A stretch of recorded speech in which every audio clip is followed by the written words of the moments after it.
Hello and welcome to a brand new episode of Fishology, where we go in an analytical, in-depth perspective on your Miami Marlins.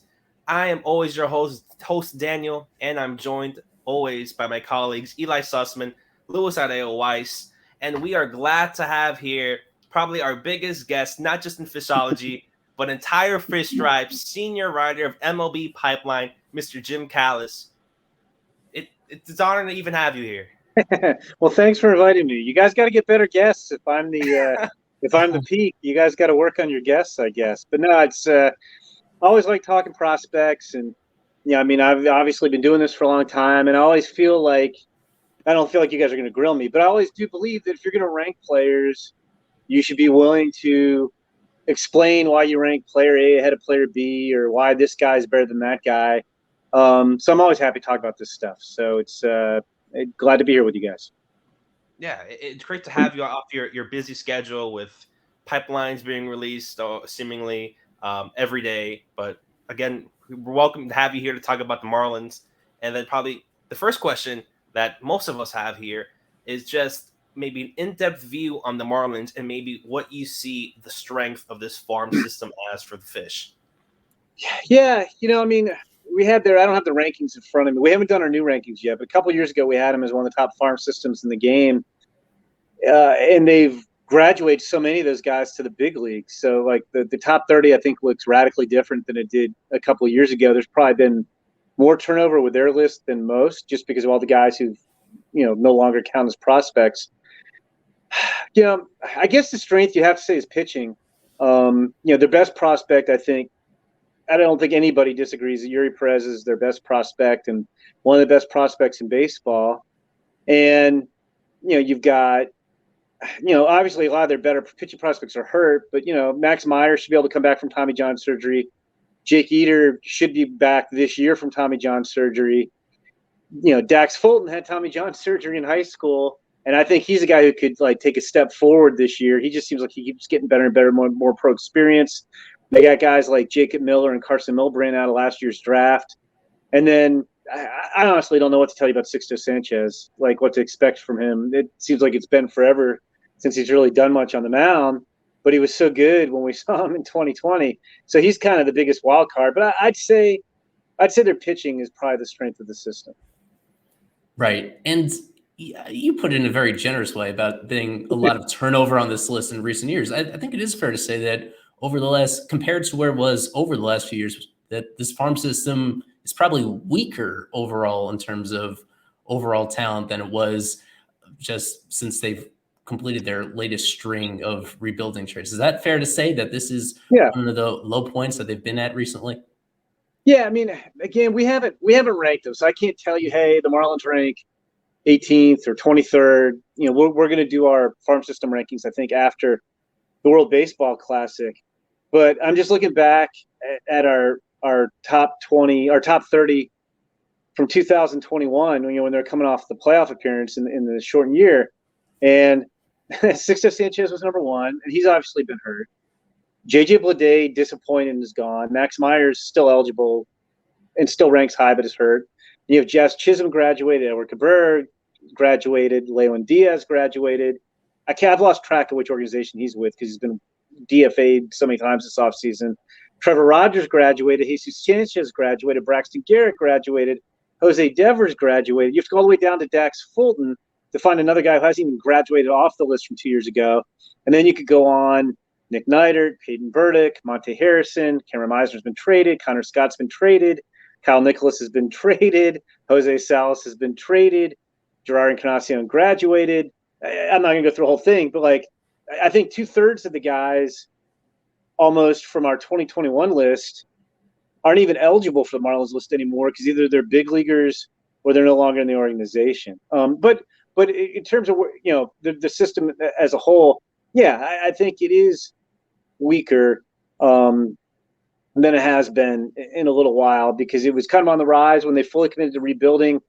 I didn't love a lot of their trades, to be honest with you, when they're trading, everybody they had, but they did bring in some interesting players. Their international program was doing well. They had some draft picks, so there was a lot of hope for. I still understand what happened to J.J. Bleday. Like I thought for sure that guy would hit, and I'm not really sure he ever will hit. But yeah, as I wrote kind of my introduction to our rankings 2 years ago. I mean, I know it was a short season, but they're coming off a surprise playoff berth. They have this deep farm system. There's a lot of optimism.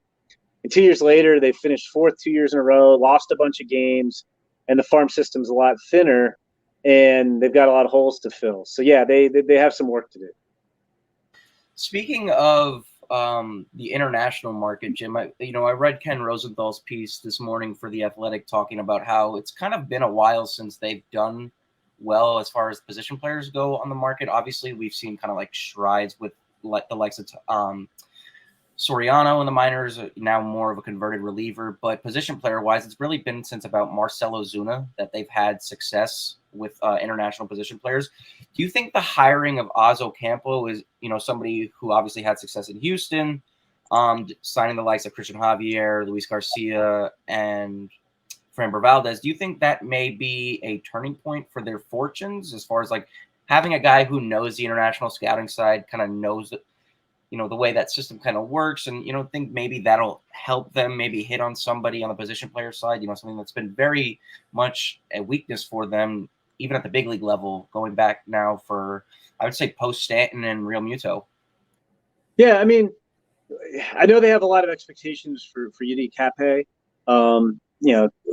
There's some people who think he might be the best position player in the system. They had a really interesting DSL contingent, and look, you can always sell hope on the super low level prospects, but last year with outfielders José Gerardo and Anthony Peguero and infielder Marco Vargas, it was a pretty interesting DSL contingent. So that those fortunes might be changing anyway. But yeah, I think getting Ocampo, when you look at what he's done in Houston, it's funny, when I think of Houston, I think of all the pitchers they signed. It seems like every year they bring up another guy in the big leagues who they signed when he was like 19 years old, and they signed him for $25,000, and the guy finishes third in the Rookie of the Year voting, and they just have an endless supply of those guys. But yeah, I mean, his track record obviously has been very, very good, and you would think that would be, there's no reason to think that would change with the Marlins. Like I said, it will be kind of interesting to see how this super young DSL contingent that they had, that was, most of the guys signed in 2022, performs as they come up the ladder.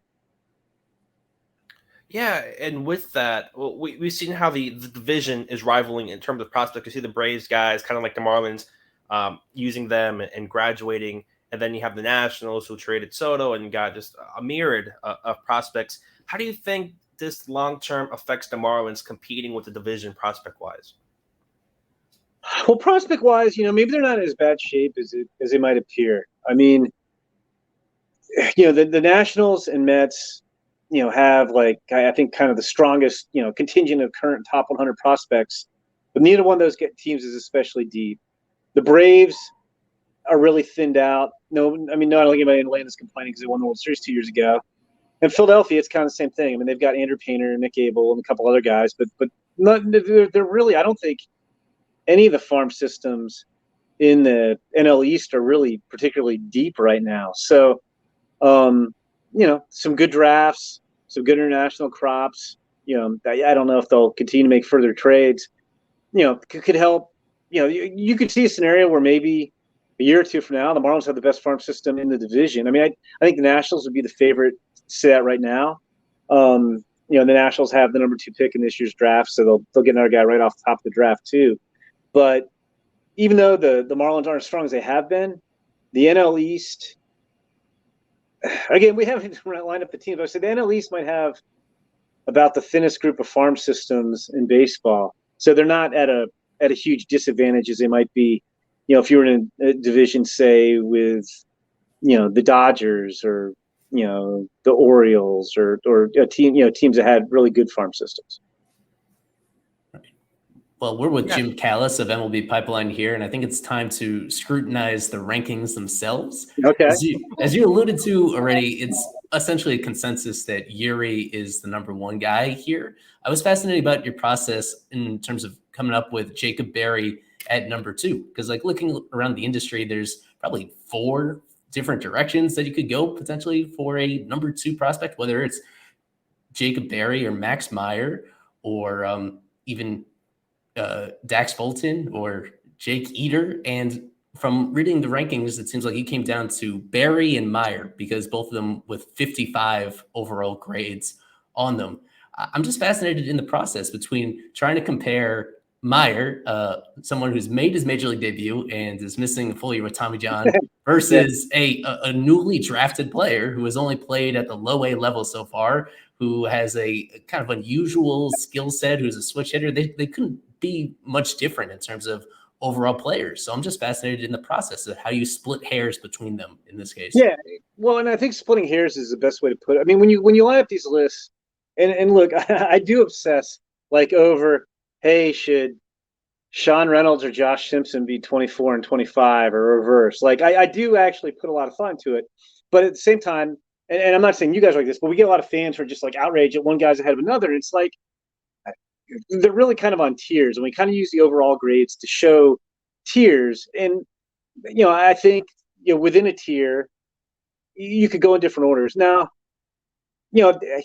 I'd have a hard time putting Jake Eater at number 2. I mean, Jake Eater was really, really good in 2021, but he was really inconsistent at Vanderbilt. He's come back from Tommy John surgery. We haven't seen him in a game. So that one would be a tough sell. I think you could argue any of the other guys. Like, I do have Dax Fulton as an overall 50 on our grading system. We can't get more precise than 50 and 55s, but like Dax Fulton would be like a 52.5. Like, I could see Dax Fulton making the jump to the top 100 this year and being a 55. But yeah, I mean, it's funny. Like, I think we're probably higher. I know on our top 100. Like, I don't know if Jacob Berry made anybody else's top 100. He made ours. Like, and I am probably the high man on Jacob Berry in the, I guess, prospect ranking industrial complex. I just think this is a guy who hits for average, hits for power, draws walks. I know the data on his exit velocities was not thrilling, and other outlets don't have him ranked as high. I just think this guy's going to hit. And, maybe it winds up being average power instead of plus power in the end if he doesn't, start hitting the ball harder. But I think he's really going to hit. I think he's going to get on base. I don't think the defense is really going to be a big driver with Jacob Berry. And to me, if Max Meyer were healthy, I'd take Max Meyer over Jacob Berry. I do think, you feel pretty good about guys coming back from Tommy John surgery, but it's not a given. And, by the time we see Max Meyer pitching again, he's going to be 25 years old without a lot of experience, at the big league level. So, I mean, that was, I don't know, I mean, we have him pretty close in the top 100. Berry's 61, Meyer's 67. So we are splitting hairs. But I would take the healthy guy I really think is going to hit over. I really like Max Meyer, but he's injured. So that one's easy to me. And, like, I could see a scenario where, Dax Fulton, like, his velocity was up toward the end of last year. And if he builds on that, and let's say it becomes a plus fastball, and he's got the really good curveball, and he added a slider at the end of last year, and maybe the control gets a little bit better, I could see, we could be talking about Dax Fulton being the number 1 prospect in the system, assuming Eury Pérez graduates because he gets to Miami at some point in 2023. You talked briefly about his defense, Jim.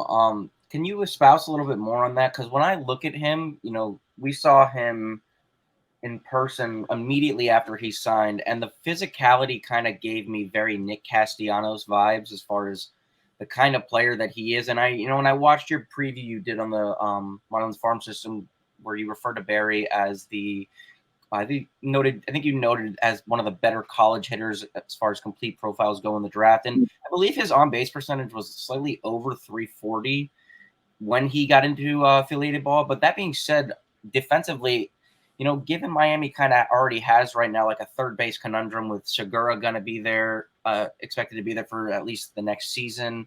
And you have the likes of Groshans and, another prospect on the Marlins top 30, Xavier Edwards, likely to see time there once they get extended big league time.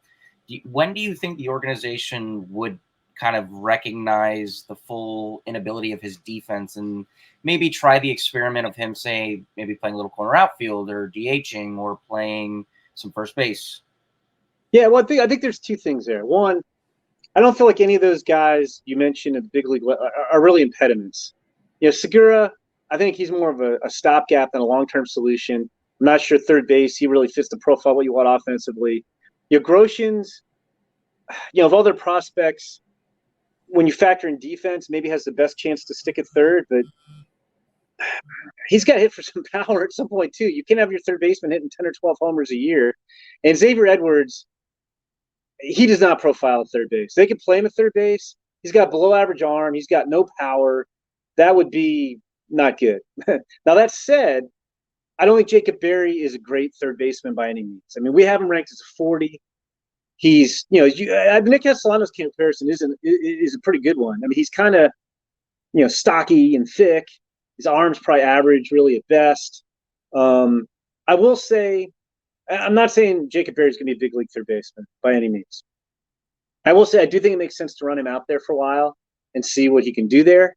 I do think you can, through sheer hard work, become a adequate third baseman. A lot of guys can't. Like, I remember, this is going to date me, but when I started, Robin Ventura was first round pick, and still might be the best pure college hitter in all the years I've covered college baseball. And he was terrible at third base. And nobody thought I shouldn't say nobody, but very few people thought he could play third base. Had any chance to really play third base in the big leagues. He wasn't athletic. Honestly, a lot of the same stuff you hear about Jacob Berry. And Robin Ventura worked and made himself. He eventually won a Gold Glove at third base. I'm not saying Jacob Berry is going to win a Gold Glove at third base. I'm not saying he's going to be a third baseman.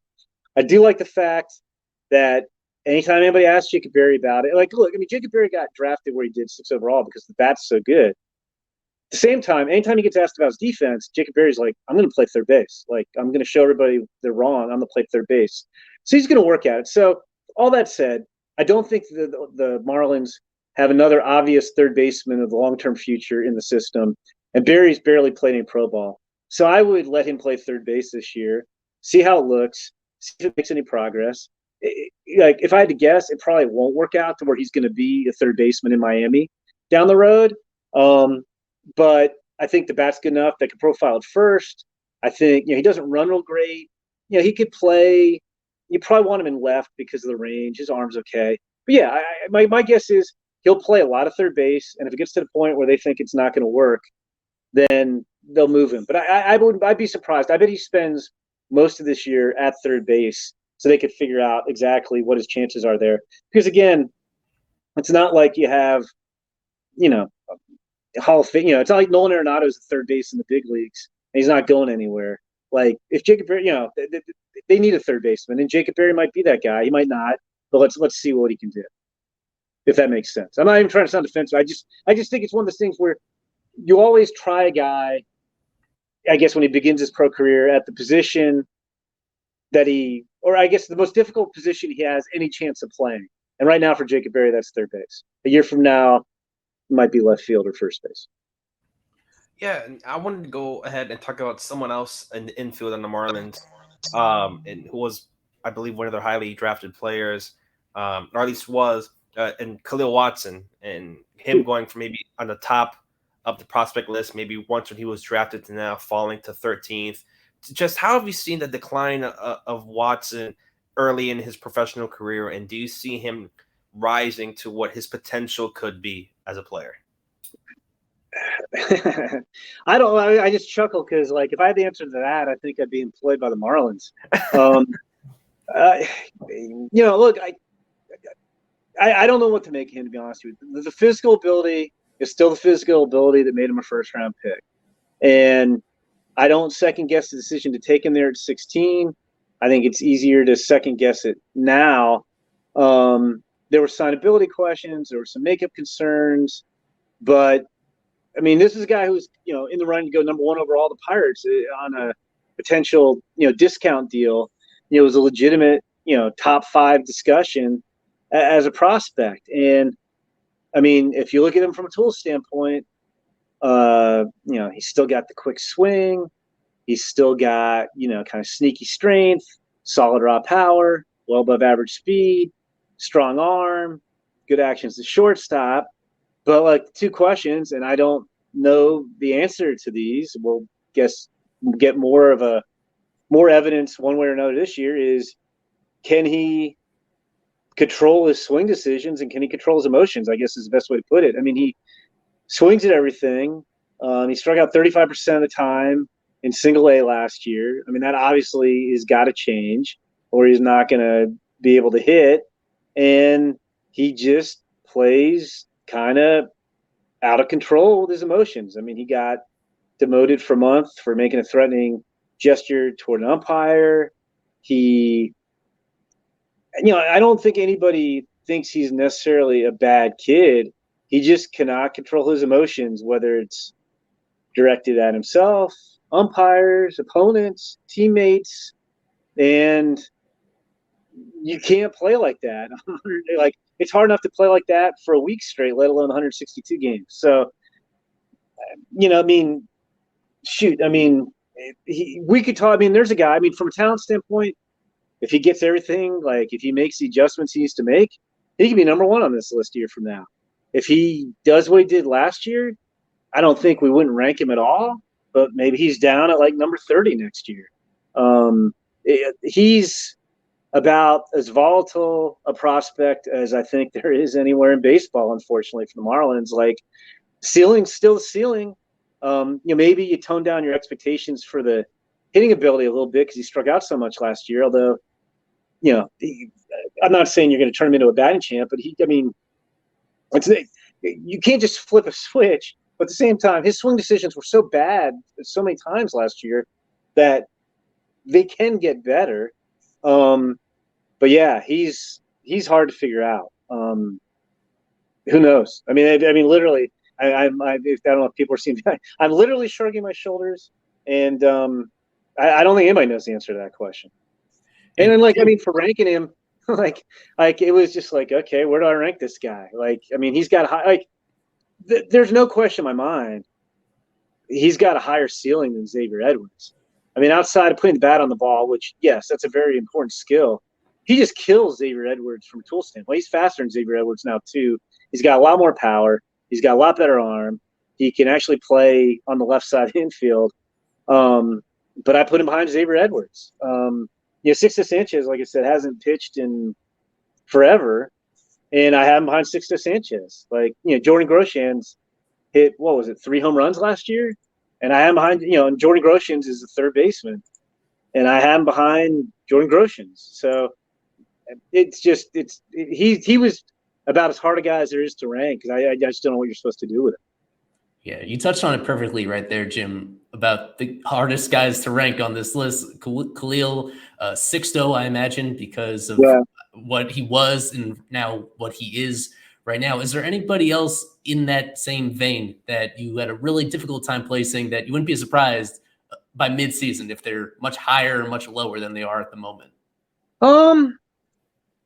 Those two are by far the hardest. I mean, Sixto's pitch grades are pretty similar to Eury Pérez's, and Eury Pérez can make a case for, being the argument with Andrew Painter and Grayson Rodriguez as being the best pitching prospect in baseball. No, I mean, I think those two were just the hardest for the Marlins. They're the hardest of just about anybody. I mean, I know probably the guy who maybe I would disagree with the organization the most on is Cody Morissette, who I feel like the organization thinks is going to break through, and they would rank him higher. And I mean, I put him behind 3 guys who were in the DSL last year. I could see. I know the Marlins like him. For a guy who's supposed to be able to hit, he just really hasn't hit a whole lot in the last couple of years. So I'm kind of reserving judgment on Cody Morissette a little bit. He wasn't hard. Like, I kind of put him. I kind of like, look, you can get caught up in like, okay, should Cody Morissette be 20 versus 18 versus 23? But most of the guys, it's like, okay, he kind of goes in this range, and it's just what your personal preference is. Not like Kahlil Watson and Sixto Sánchez, where just like the difference between their ceiling and their floor is so immense. It could be, there's any wide variety of outcomes. I mean, it comes down to the end. The list. It's always like, okay, who do I want to get on? Who do I want to get off? I mean, the last couple guys who didn't make the list were pitchers like Zach McCambley and Brian Hoeing and MD Johnson, and maybe Javier Sanoa would be the next position player. Although, if I had one on there, but again, you could always talk those guys around. I always like to say, the difference between like the 26th prospect and the 35th prospect is minimal, but 5 of those guys make the list and 5 don't, and you just don't see the 5 who don't. So I'd say I didn't really have any. Again, I can sit there and get caught in the weeds. Okay, my relievers, how do I stack up Nick Enright versus Josh Simpson versus Sean Reynolds versus George Soriano? And you can bat those around your head, forever if you want, and shift them around. But I'd say for the most part, like Joe Mack versus Yudi Cape, who do I want ahead of who? You can debate those kinds of things a little bit. But I wouldn't say there's anybody else where I was just like, oh my gosh, it's all over the place on this guy. You talked a little bit about, you briefly mentioned Mack there, and it doesn't take Bill James to kind of prose that obviously having a franchise catcher is something that can definitely help a team go on runs of extended success. We saw that with Buster Posey in San Francisco for the better part of a decade. What is it about Mack that kind of merits him being so high beyond the fact that obviously, from a traditional metric standpoint, as far as batting average goes, he's on the lower end, but it's the plate discipline and, what else about him do you kind of see that, possibly kind of just like makes him a guy that we really should be paying attention to in the coming years? Yeah, I mean, I don't think he's an elite catching prospect, but I do think he has a chance to be a everyday catcher in the big leagues. I'd kind of throw out what he did this year in pro ball because he had a hamstring injury that was pretty severe. And, I think he was trying to make up for some lost time and he was less experienced. Same thing, like in the fall league, he didn't play great in the fall league, but he's one of the youngest guys there. He's one of the most inexperienced players there.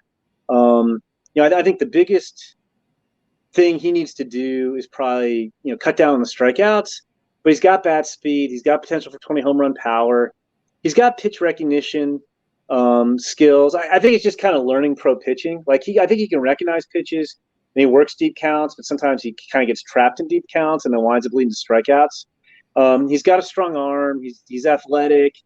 He's got to improve his receiving. I mean, I don't really see him as any different, I guess. He only had, he hit 231 this year, but again, he was hurt for most of the year. The way he performed last year, it was such a small sample size. It didn't really change the way I think of him. I look at him the same way I did coming out of the draft. I mean, here's a guy who has a chance to be, maybe he could hit, 260 with 20 homers and be a solid defender behind the plate. That's a pretty good player. He's a few years away from getting to that point, but I still think that ceiling is still there. Yeah, and one of the, I would say, the fallers and risers that I saw really that stood out to me was José Gerardo coming unranked to 17th on your list on Pipeline. Just it's the 80 grade arm. You mentioned the 102 mile per hour throw that he has over there in Dominican Republic as an amateur. Just what did you see from him to make that such of a significant jump to go unranked to already almost reaching the top 15? Yeah, I mean, I think there's a couple things at play there. One, I mean, like I said, I don't think the system's super deep. I don't usually put, guys in the DSL who weren't, 7-figure signings that high on a list that early in their careers. But it just got to the point where it's like, okay, I've kind of run out of guys who look like they could be starting pitchers, and there aren't really that many other guys who look like they could be everyday players or obvious everyday players. So I went with that DSL contingent of Gerardo and Peguero and Vargas all back to back to back. Again, I mean, the difference between his ceiling and, where he is now is still pretty huge because he just started playing. But I mean, guy hit 9 home runs in his first full month in the DSL, finished third in the league with 11 homers. He's got big power. You noted, that I noted that he had a 102 mile an hour throw from the outfield when he was an amateur. He's got a huge arm, solid runner. He's really aggressive hitter. He struck out 30% of the time in the DSL. He looks to pull and kind of launch everything he sees. So that approach is probably not going to work all the way up to the big leagues. He's going to have to make some adjustments, but there are some tools there. So I kind of went at that point of the list. It's like, you know what? I'm going to go for ceiling, even if there's more risk involved. And that's why I went with Gerardo at 17. Hey, I'll be honest. I didn't really know about him this time last year. They just signed him. It was $180,000 signing, so he wasn't a big time guy. If you had asked me in end of February 2022, who's José Gerardo, I would have shrugged and said, I don't know who that is. So that's why he didn't rank on the list last year. He really hadn't done anything. He wasn't a big-time guy, but he impressed with his power down the DSL. Yeah, Jim, we were absolutely delighted to see Paul McIntosh squeeze onto the top 30. Fish Stripes has been extremely high on him since the moment he stepped into pro ball, an undrafted free agent. But as soon as he started playing the games, his batted ball quality just jumped out at me. And then all of last season, he was one of their better hitters at any position, period. And he actually did it while doing a whole lot of catcher. But I imagine the fact that he is as close to the bottom as he is reflects that you don't necessarily see him sticking at catcher moving forward. Yeah, I mean, look, Paul McIntosh is an organization favorite. And like I said, the 26 to 35 range, I was shuffling guys around and I had him off, and then there's enough support. He's an organization favorite for sure. And he does some things that are really interesting, and then he has some glaring holes in his game. Like, he hits the ball as hard and he works counts as well as most players in the system. I mean, it's power over hit, but he does draw walks. He doesn't strike out a ton. That's all good. Now, that said, he's already 25.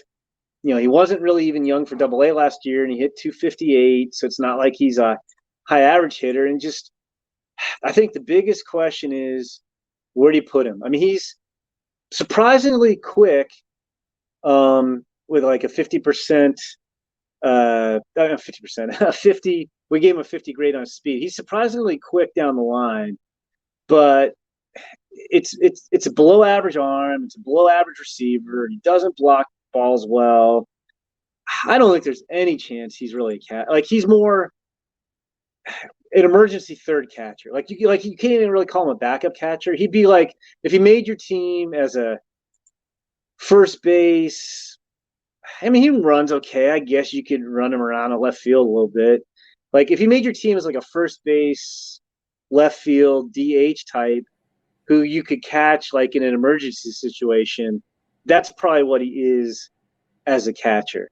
If he was like a fringy guy and you're like, oh, he could be an offensive-minded backup, he could rank higher. But like, everybody loves him. I mean, I haven't talked to anybody in the Marlins who just doesn't love him as, just as a personality. And he'll probably get to the big leagues, but he's really, really going to have to hit to carve out a role in the big leagues, because I just don't think he has a position really. Yeah, and going from Paul McIntosh, a player that I personally really like, and I think his tools are just out of the water, is Nasim Nuñez. Might not have the power, but it's just his run, his fielding, his arm. We saw him make a defensive play, I believe, in spring training just a couple days ago.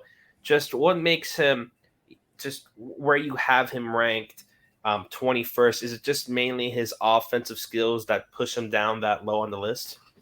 Yeah, I mean, he might be about the most extreme player on any top 30, because, on the 2080 scouting scale where 50's average, we gave him 70 run, 65 arm, 70 field. I mean, he could probably contend for Gold Gloves, shortstops, maybe even this season. I mean, Gold Gloves, contend for Gold Gloves as shortstop this season. He can really run. You can't, but like, so the defense and the running, that's great. You love all that part of it. He was third in the minors last year with 70 steals. He just has not shown any impact at the plate. He's not very physical. I mean, he definitely needs to get stronger, but like, he's listed 5'9", 158. He doesn't turn on pitches. He doesn't drive him with any authority.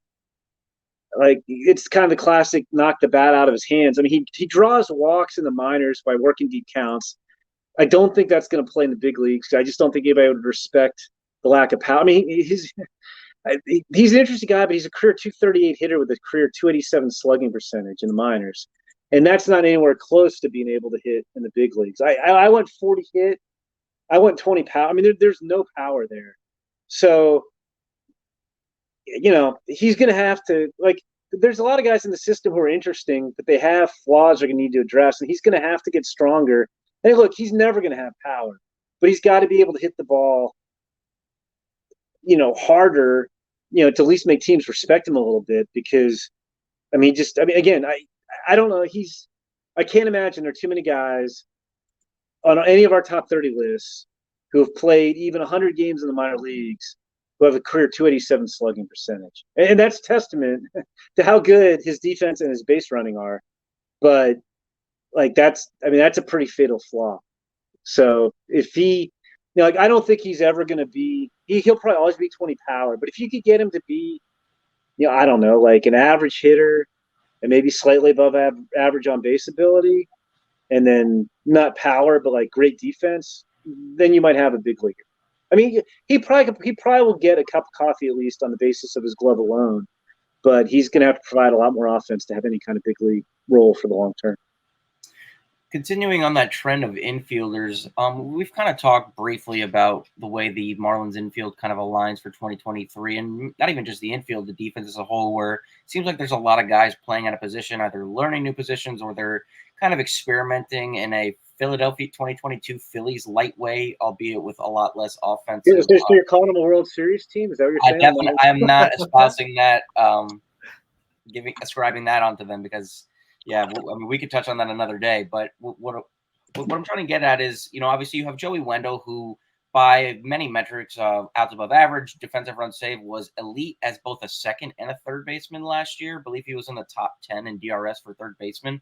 And you're kind of playing him at shortstop. I believe he's slated to be the primary shortstop, a position he has played before, obviously going back to his days in Tampa, where positional versatility is something that's very much preached. But again, a guy who doesn't play that position on a regular basis. And that makes me want to touch on a guy who you have just inside the top 10, I believe at 9, and Jacob Amaya, who they acquired from the Dodgers.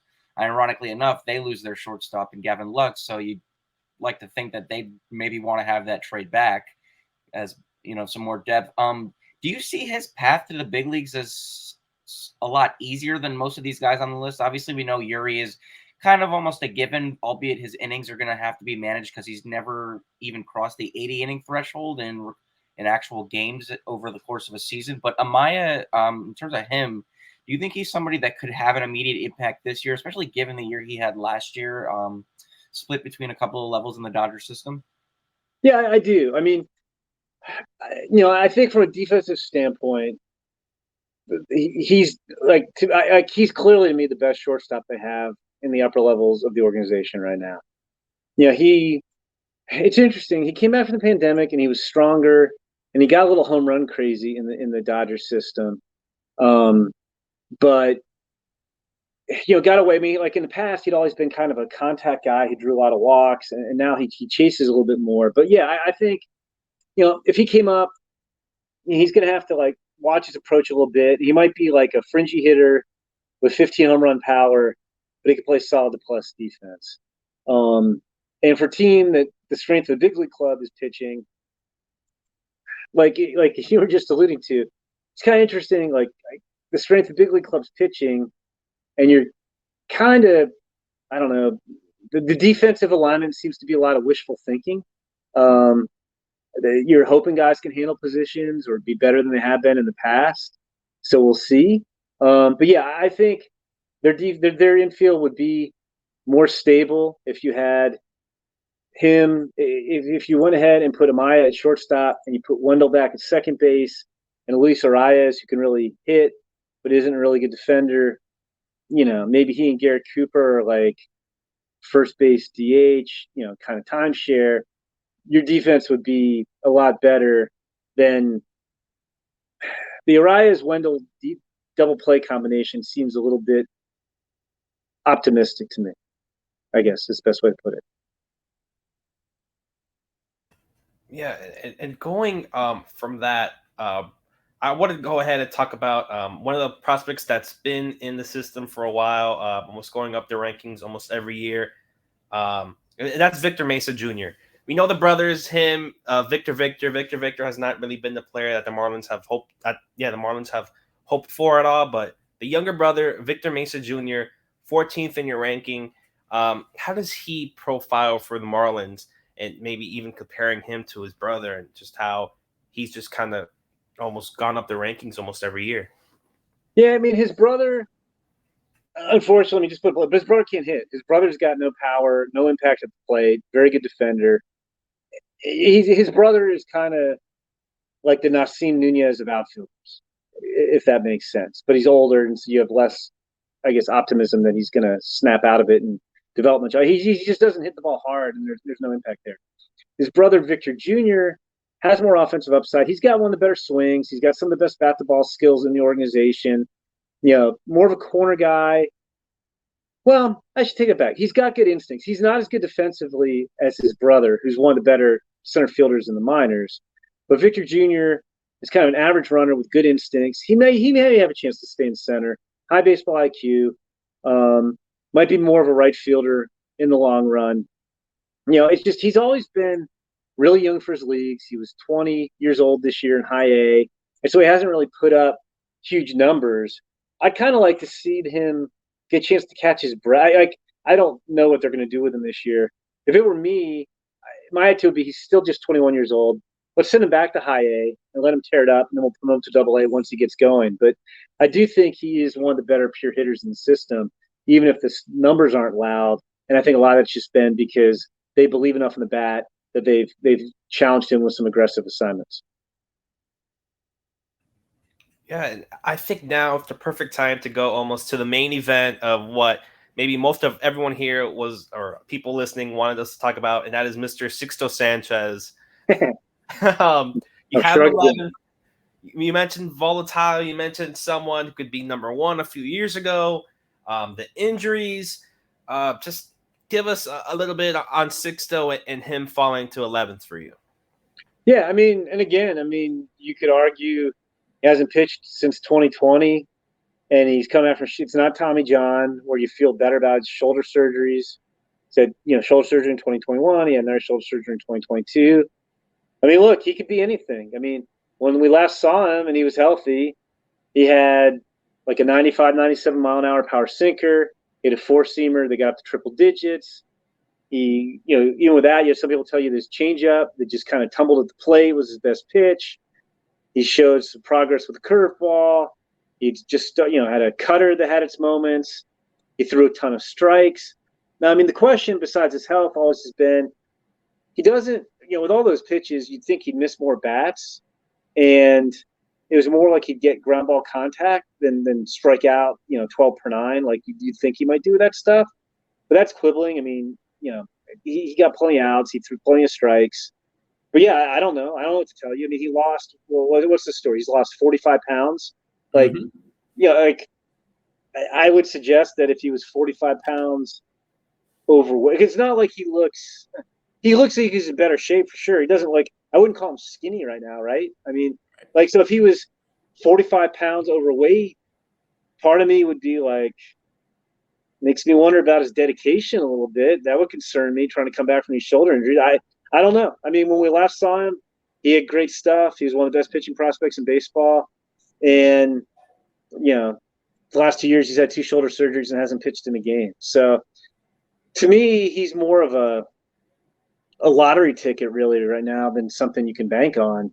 And again, I would bet if you ask anybody with the Marlins, but nobody knows. You hope he can get back to what he was, but who knows? I don't know what the track record is. I don't think there's a lot of pitchers who missed 2 full seasons, let alone had 2 shoulder surgeries out during the time, who came back and were stars. Granted, he had better stuff. Yeah, Jim, I looked into it a little bit, and just what sticks out to me when you look at players that had that kind of absence is that even when they come back, even if they're effective, it's almost always as relievers. And that's kind of why I think generally, or at least maybe that's in that category. That's kind of repeated injuries. I think that's why there's a little surprise that he's even still this high for you. Is just because usually on the other side of these injuries, even if they come back, it's a different role. Because I get that. And honestly, if he's healthy this year and he's in the big leagues, they're going to have to manage his innings, so maybe they should use him out of the bullpen this year for sure, and then see what they have going forward. He's one, like I said, I don't know if you guys do a list. If you want to rank Sixto Sánchez 30th on your list, on somebody's list, I don't know how you could argue with that. You could say, look, like there's just so much risk with him. That said, I do think in this system, like what we've talked about, the Marlins system isn't as deep as it once was. It's not like there's a collection of slam dunk everyday players and starting pitchers behind him. Like to me, like I ranked him 11th. Like if I was saying, like, okay, how low is the lowest you could rank him? Like I put a 45 on him. I mean, I guess you could tuck him behind the DSL contingent. Maybe you could put him at 19. Although those guys are so far away. I mean, there's a ton of risk there too. So, Carson Milbrand's interesting. But healthy Sixto has a lot better stuff than Carson Milbrand. And I like Carson Milbrand. So I don't know. I mean, again, that's one where I think if there was a teacher and he was giving everybody a test, it's like, where would you rank Sixto Sánchez on your Marlins top 30? I don't know that there's really a wrong answer. It almost reminds me of kind of like what's going on with Noah Song and the Phillies right now, albeit that's like a different kind of scenario in and of itself. A guy. You know what it's like? It's like Forrest Whitley with the Astros. I do the Astros. That's a very good comparison as well. I like Forrest Whitley once ranked as like as good as any pitching prospect in baseball. I've lost track of when the last time he pitched or how often he's been hurt. He pitched last Tommy John. He came back last year from Tommy John and pitched a little bit and didn't look great. But same type of thing. Like you basically can put those guys wherever you want on lists and justify it because they're we're talking about Kahlil Watson who's not hurt, but it's the same type of thing. Like there's huge ceiling there. Like if it all comes together for Sixto Sánchez, he could be an all-star. But he also hasn't pitched 2 years, and is it out of the realm possibility he never pitches in the big leagues again if he has another setback? Sure. So like who knows? Like it's I'm not trying to dodge the quote, but it's like some of these guys like Sixto and Kahlil Watson, these super volatile guys, like just a wide range of outcomes from all-star to never gets to big leagues, or in Sixto's case, never gets to big leagues again. I mean, that's a huge, huge gamut there. Yeah, and we even early reports out of spring training, despite the fact that Sixto lost, I believe it was 46 pounds. It was almost like when CC Sabathia dropped a lot of weight in the earlier part of the 2010s for the Yankees, and his fastball went from about 95 to about 91, 92, and he kind of had to reinvent himself, cutter, sinker, slider kind of guy. That being said, though, I think if you were to assess this top 30 list and excluding Eury Pérez, because we kind of it's maybe just universally agreed upon here that he will contribute at some point, whether that's out of the bullpen or making a spot start later in the season. If there was one person that you really had to bank on having an extended impact at the big league level in 2023 of the 30 or so players you have on that pipeline list, who would you feel most confident in putting your stock in going into the season? Yeah, I mean, there's a number of relievers, like Nick Enright, Josh Simpson, and George Soriano, who I think we'll see in the big leagues at some point this year. I think it goes back to a guy we were just talking about a couple minutes ago. I think it's Jacob Amaya. I just think, he's like I said, he gets too aggressive at the plate, but in my mind, he's clearly their best defensive option at shortstop, like clearly. And I think they're going to need that. And you put him at shortstop and put Wendell back at second. He's a huge upgrade over Luis Arias. That makes your up the middle infield defense significantly better. So I think it's Jacob Amaya, honestly. That would be my pick for. I mean, I agree. Like Eury Pérez is kind of a guy all by himself, but if we take him out of the conversation, I think Jacob Amaya is the most important rookie in on the Marlins this year. Yeah, and speaking of rookies, or at least future rookies, I don't want to get too far ahead, but now that we have you here, just the Marlins have the 10th pick in the draft coming up, and I know it's a very far time away. What can Marlins fans maybe expect in terms of the players available at number 10 and maybe guys that the Marlins could use? There's Enrique Banfield. You have Yohandy Morales right across the street in Coral Gables, a guy like Jacob Wilson. Just what kind of guys do the Marlins need to target in this draft with the 10th overall pick? Well, I think the strength of this draft, especially in the top 10 or 15 picks, is college position players. And if you look at most of the moves the Marlins have made this offseason, they've tried to acquire, or even going back to like middle of last season, and even the draft too, they've tried to acquire hitters who could put the bat on the ball. So I could see them. Bradfield's interesting because there's some like fastest player in the draft and he can hit. There's some question about his power, but I could see like guys like, I'm not saying that all these guys are on their short list, but I could see Enrique Bradfield from Vanderbilt. I see Grand Canyon shortstop Jacob Wilson, who is the best contact hitter in college baseball. He struck out, I think it was 7 times and 275 at bats last year. And he's the son of Jack Wilson. He's a really good player. Braden Taylor from TCU is the third baseman. That would fill your third base hole. Who can play third base and he can really hit. There's a high school kid from Florida, Aiden Miller, who's also one of the better hitters on the high school side. Morales is more a power over hit guy, so that one would surprise me a little bit if they took Yohandy Morales, even though he's right there in Miami. But like, if I had to bet, I mean, that'd be kind of a hard bet to make right here in February, this far ahead of the draft. But I would bet for one of those college bats. Like I could see Jacob Wilson, Braden Taylor being good fit. I could see an Aiden Miller maybe being good fits for them. Yeah, and remember Jacob Wilson, you were able to see him early on this season with Grand Canyon, seeing him, Homer Bush, and just really, really quickly, what is it about maybe Jacob Wilson that maybe Marlins fans really should look at, and maybe him and his defensive and him being maybe the best, you mentioned, contact hitter in all of baseball? Yeah, he is definitely the best contact hitter in college baseball. He just, and again, he seems like I don't know if he'll be there. He might not even get to the Marlins. But like, given the type of player they've tried to acquire, he fits that to a T. Like, and he's the son of a big leaguer. His dad Jack was an all-star. His dad's a coach on the team, assistant coach at Grand Canyon now too. And it's a cliche, but it's true. Jacob grew up around the game. He's got a high baseball IQ. I think he's one of these guys who is going to have maybe even a little bit more power than people suspect. I bet it's at least average power. Maybe he even gets a little bit more than that because he can just really, really hit. And I think I don't know if you guys have seen him, he can get stronger. He's kind of a lanky guy. And as he matures physically, I think there's still some development there. I think he's got more power. He's probably an average shortstop. That would be the question is, long term, like, I think he can play shortstop. He's got good instincts. He's got solid arm strength. It's probably average-ish range.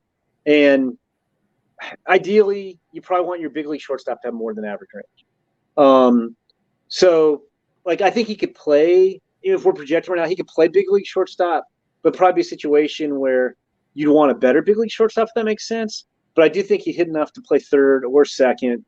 He can get either one of those positions, I think, without a doubt, and I think he's really going to hit. So, yeah, he was fun. I saw him. He got hurt diving into the stands after a foul ball in the first game, but I think I saw, 6 at-bats, and I saw 4 or 5 line drives, a couple triples. One of the triples was actually a home run. The umpires blew the call. But, yeah, he'd be – you guys can remind me if I get that one right. Like, I don't know if he'd actually get to pick 10, but if he did – he's exactly the type of player the Marlins have been targeting for the last 6 months or so. Yeah, believe it or not, DJ Svilik, the Marlins amateur scouting director, he keeps up with some of our Fish Stripes content. So if you're listening to this, DJ, this is one guy to circle. Got a few months to make your decision, but I have a good feeling that he is the kind of player that would be on their radar. It's like I said, it's the hitting ability. The other tools are fine. The baseball IQ is so high. He's just such a talented player. Granted, I'm not basing it just on seeing 4 line drives in 2 days or whatever it was, but he can really, really hit. Yeah, and with that, Eli, Lewis, do you have any final questions for Mr. Callis before we head out this evening? No, we could wrap it up here. Yeah, he's been more than generous with your time and your assessments, Jim. Thank you. Thank you. It's good. It's fun talking Marlins with you guys.